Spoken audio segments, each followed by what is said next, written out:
we had to park our bikes in the garage at the same spot all the time. Because why? His car would come down and he wanted to know your bike was out of the way. You respected that he was coming home and parking his car. Things like that. You know? So this is a great example of family and friends. You know what I'm saying? Like my man popped up. I've been telling him to come over here and check out the shop. You know what I'm saying? And he be on daddy duty. We you know what I'm saying? We do business.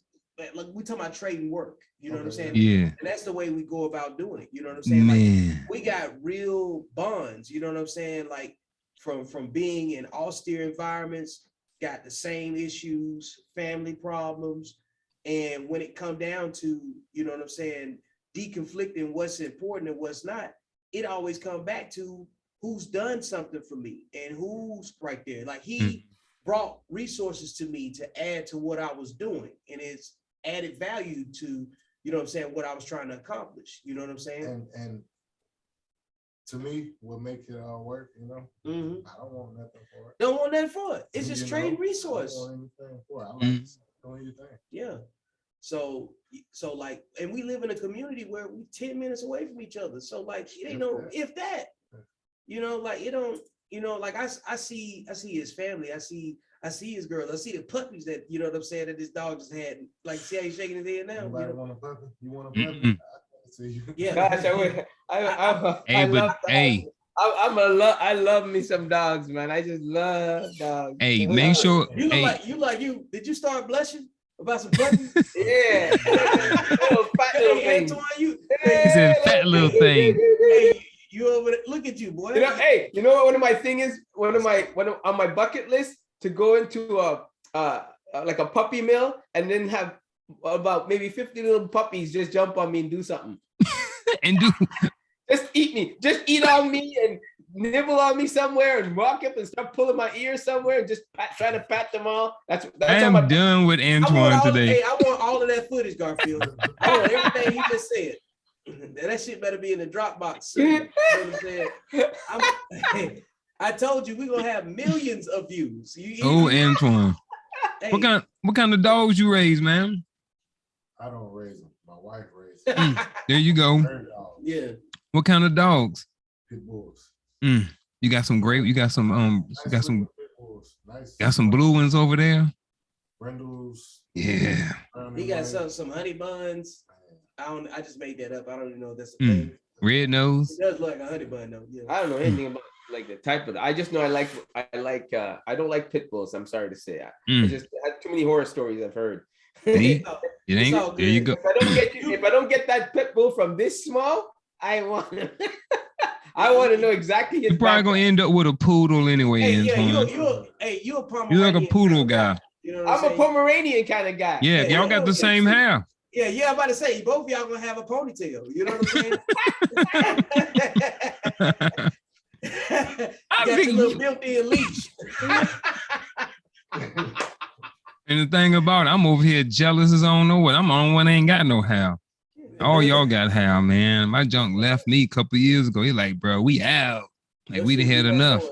You should redeploy. You know what I'm saying? Yeah, my stuff in Iraq, man. Yeah, I could tell that you thinning from right here. You know what I'm saying? Oh, I've been thinning, bro. I'm gone, bro. Oh, there it is, right there. But I keep it tight though. You know what I mean? That's what you're supposed to do. I keep it tight. You know what I'm saying? That's what you're supposed to do. You know, that's another thing. That's what another. You know, one thing we never spoke on. I don't think we ever speak. Maybe Vic, maybe if we did, but I don't think we ever did.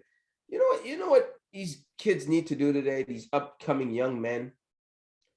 Give us that survival guide, Antoine. What was that? The survival guide. Antoine, survival guide. You know what? Young men. You know what I'm saying? I'm here to get educated. Go ahead. You know what they need to do? I notice, and I'm not saying you need money for it, but goddamn, they need to work on their hygiene. They need to work on a presence. Having a presence come. I'm not saying you got to go and get the designer clothes, but geez, you got to be presentable at all times as a young man. Define presentable for those people. Huh? Define presentable for those people. You know what? Some people think this is how I see presentable. Okay? Walk with your pants up. Walk with your cap forward. Okay? Have a bright smile. Takes 2 seconds to brush your teeth. You know what I mean? Smell good. And if you can't afford it, Go to the mall and just spray something on yourself. You know what I mean? Have a t-shirt, but sew up the hole. It's okay. You know what I mean? And if you can afford a good pair of shoes, at least make sure the ones you have on are clean. You know, just look presentable. If you're going to an environment, dress the part. And if you can't dress the part, don't go to the environment. And if you do, and if you have to go to the environment, ask some friends to lend you some clothes, but don't show up not caring about what you look like. You know, and these kids today, they show up any Tom, Dick, and Harry way. You know what I mean? Sometimes you smell them before they even get near you, and you're like, what the hell? Like who's at home letting you leave the house like that? Like I drove up once, and when you drive up at this light and you see the schools over there and you see kids crossing, and you're looking at them, you're like, you did not leave the house looking like that. I'm sure you must have switched in the bus or in the bathroom. But you look like yesterday's newspaper. You know what I mean? And these girls are looking like hoes before they even have the stockings.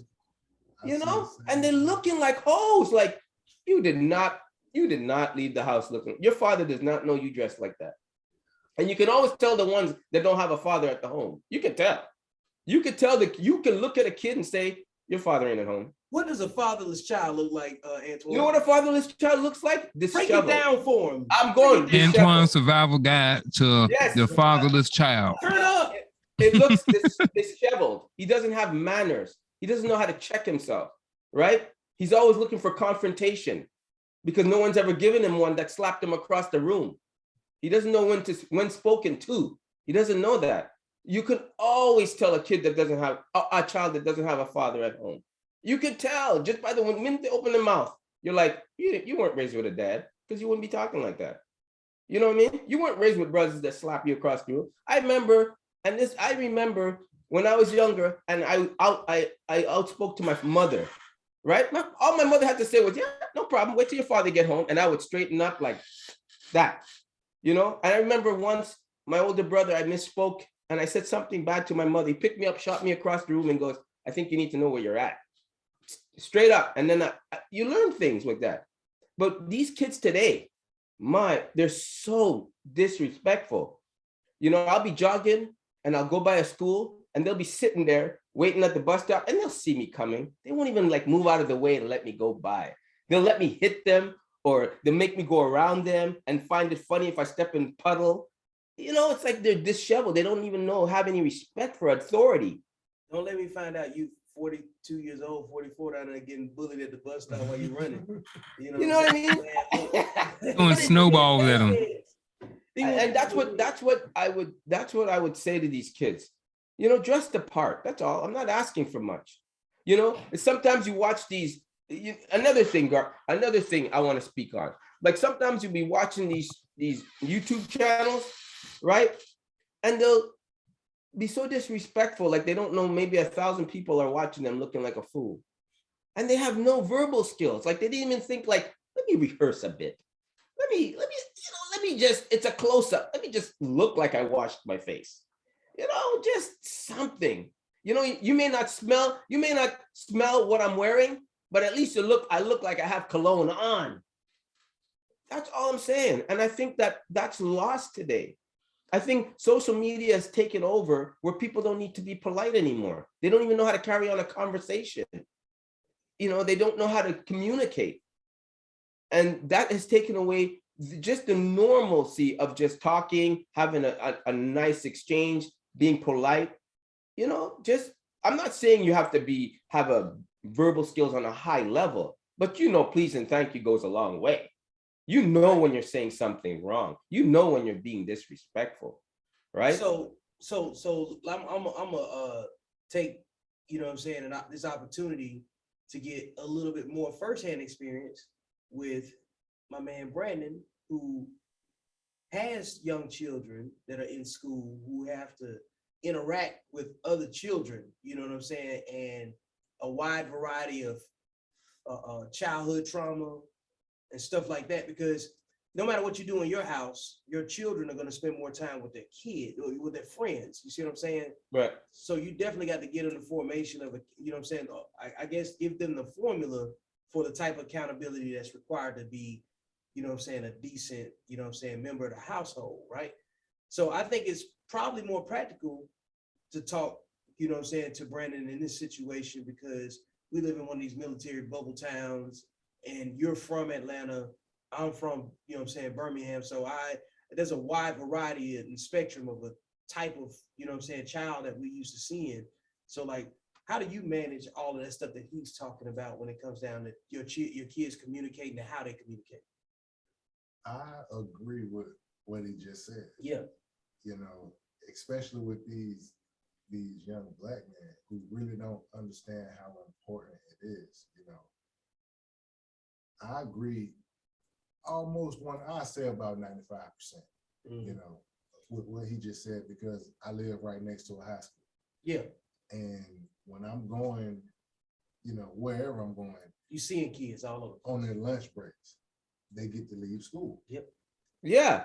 I see all these kids, and I say the same thing he was saying. Your parents let you leave the house like this? This kid doesn't have a dad in his house. Because my kids, I have 2 daughters. They know something simple. Don't leave my house with jeans on and you don't have on a belt. Something simple like that. There you go. And it's no problem for them to put on a belt, and they understand that.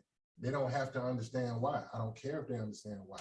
But me leading the example, you know, this is the standard, and you will keep this standard. And as they grow, they'll start to see why. And, you know, but when I tell them to do it, that's all I expect. So you can tell the people that don't have that in the house. I took in one of my cousins from Atlanta. They're 10 years old. Okay, this is a whole different dynamic for him, living with somebody like me who just said what I just said. And fast forward to the end of the story, I let him finish this year of school, and I took him home because he just needed to go home. And I took him home in the same condition. He needed a different environment. Yeah. And, you know, I helped him understand certain things. So, you know, his little body transformed and he started to stand like a man, and he know how to talk to them now different. So he kind of is like the man almost. But out here where you can't just pretend to be the man, if you're gonna wear them shoes, you gotta walk in front of me with them. And we finna see, let's go running in them shoes. Like, let's go try them out. Yeah. You know, he couldn't really understand that. Yeah. So yeah, I just had to take him home. But with what you just said, no, I agree. And I'm in a younger generation, you know, you guys got me by a couple years, but I'm still 35. Yeah. So I'm old enough to see, and I'm still close enough to that younger generation. Yeah. I can kind of see some of what they trying to say. I can get it a little bit, you know, but no, I agree with what you said. You know, my father, I'm gonna add to that. You know, one thing my father did growing up, and I'm glad I didn't understand it when he was doing it, but I understand it now as I'm old. I always came home from school and he goes, so he always asked me, how was school? And if I would have said, same as yesterday, he goes, no, you're gonna tell me something. How was school? He would have that dialogue with me, right? And if I said, you know, I was thinking in my head, oh my God, does he know that I got in a fight today? And he goes, you look like you got in a fight today. And I know he was fishing, but he would make it a point to ask all of us, how was school? He would have that dialogue, right? So he would get to know how we are, like what we're going through, if there's anything he should know about. And he says, I don't mind if my kids fight, because you're not going to be a statistic.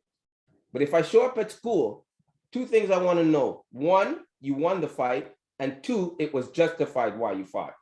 And if those 2 aligned, he would meet the principal and he would adjust. He would say, well, my son said this happened, and he would take my side because he believed me.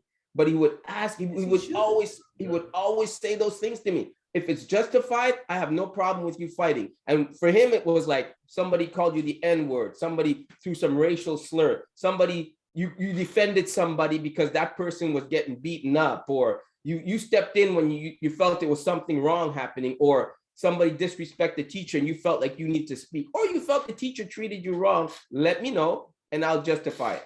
And then he would step in, but he always asked me, even when I didn't want to talk and I was in a bad mood, how was your day? And I had to give him an answer. And I think more parents need to do that. You know, it's not about being nosy, but you know, my father put structure in the house. He wanted our rooms clean, not because our rooms were messy, because he wanted you to know this is a structure. These are things, guidelines I'm making you have. You want that thing? You know what I mean? We had to park our bikes in the garage at the same spot all the time because why? His car would come down and he wanted to know your bike was out of the way. You respected that he was coming home and parking his car. Things like that. You know, your kids love skateboarding. You know, one structure is when he comes home with the skateboard, it goes in that corner. Don't ever let it leave that corner or skateboard is going to be outside in the garbage. So, you know,